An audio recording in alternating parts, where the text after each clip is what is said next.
తనను తాను ఉద్ధరించుకోవడం ఇది కూడా ఎవళ్ళు అడగరు. అడగాలా అక్కర్లేదా?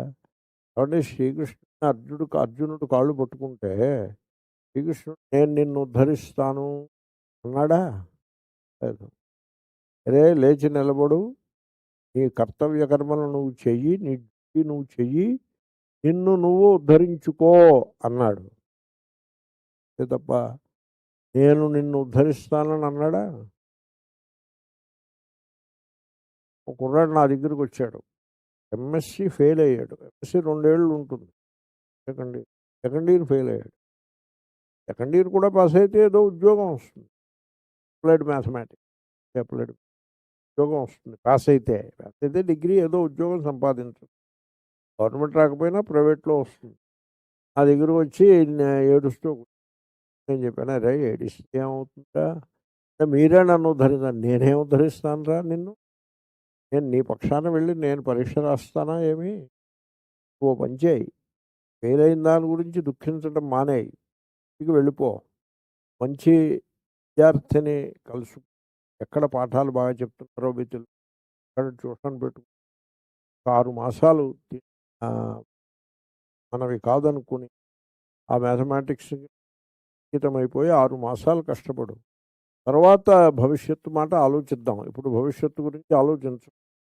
నాన్న ఇంకా డబ్బు సంపాదిస్తున్నాడు కాబట్టి ఇదే టైము, ఒక 6 మాసాలు దానికి అంకితం అయిపో. అంతే తప్ప ఇలా ఏడుస్తూ కూర్చుని జాతకాలు ఇవి పట్టుకుంటే నీకేమీ ఆధారం ఉండదు.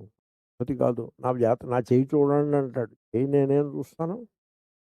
సో కాబట్టి ఈ పని చేయి అని నేను చెప్పాను. అది అతనికి బుద్ధికి వచ్చినది. నా సలహా అతనికి నచ్చింది. తను నా దగ్గరికే వచ్చాడు. ఎక్కడి నుంచో ఇప్పటి నుంచి బస్సు ఎక్కువ వచ్చాడు నా దగ్గర. సలహా చెప్పి పంపించాను. అది పాటించాడు. బస్సు పాస్ అయ్యాడు. పాస్ అయిన కొద్ది నెలల్లోనే ఏదో కాలేజీలో, ట్యూటోరియల్ కాలేజీలో మ్యాథమెటిక్స్ లెక్చరర్గా జాబ్ వచ్చింది. ఇప్పుడు మ్యాథమెటిక్స్ లెక్చరర్గా స్థిరపడి ఆ గుంటూరు అక్కడ భార్యా పిల్లలు. కాబట్టి మనిషి ఆ కుర్రవాడిని నేను ఉద్ధరిస్తానా, అతనంతట అతనే ఉద్ధరించుకోవాలా? అర్జునుడికి అదే మాట చెప్పాడు. నేను నిన్ను ఉద్ధరించను, నిన్ను నీవే ఉద్ధరించు. ఈ రోజుల్లో దేవుళ్ళు అలా చెప్తున్నారా? దేవుళ్ళు ఎలా చెప్తున్నారు అంటే, దేవుళ్ళ బదులు వీళ్ళు మధ్యవర్తులు, దళారులు. దేవుళ్ళకి దళారులు ఎక్కువైపోయినా. దేవుడికి ముందు ఓ దళారు నిలబడతాడు. ఆ దళారు ఏమని చెప్తాడంటే, ఇక్కడికి రండి, ఇదిగో దేవుడు ఇక్కడ ఉన్నాడు, దేవుడికి పూజ చేస్తే మీ కోరిక అని చెప్తాడు.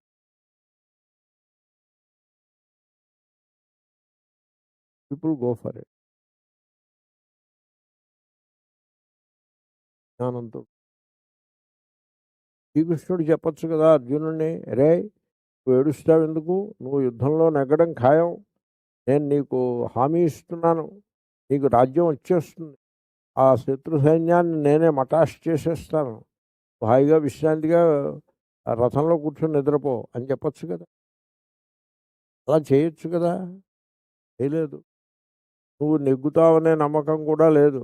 లాభాలాభం జయాజయౌ, యుద్ధం చేయి, చచ్చిపోతే స్వర్గానికి పోతావు, బతికుంటే రాజ్యాన్ని అని చెప్పాడు. ఎలా చెప్పాడంటే, కష్టపడి పనిచేయి, జీతం రాళ్ళు వస్తే సుఖంగా ఉంటావు, ఒకవేళ జీతం రాళ్ళు రాకపోతే ఆత్మహత్య చేసుకుంటావు అని చెప్పినట్టుంది. అలా చెప్పాడు ఆయన. అతో వా ప్రాప్స్యసే స్వర్గం జిత్వా వా భోక్ష్యసే మహీం. అంతేగాని నువ్వు చచ్చిపోకుండా నేను కాపాడుతాను, అవుతావు, రాజు అవుతావు. వాడు తన ధర్మాన్ని తాను నిర్వర్తించి. కాబట్టి ఉద్ధరేది ఆత్మనాత్మానం, అది ప్రశ్న. కాబట్టి ఏ విధంగా మిమ్మల్ని మీరు ఉద్ధరించుకోవాలి అంటే, సంపాదించడము అవి కాదండి. మిమ్మల్ని మీరు తెలుసుకుని మీరు తెలుసుకోవాలి. జ్ఞాత అంటే మీరు అనొచ్చు, మమ్మల్ని మేము తెలుసుకోవడానికి మా గురించి మేము ఏం తెలుసుకుంటామాయా, మేము తెలుస్తూనే ఉన్నాం కదా అంటారేమో. మీరు గురించి మీరు సరిగ్గా తెలుసుకో.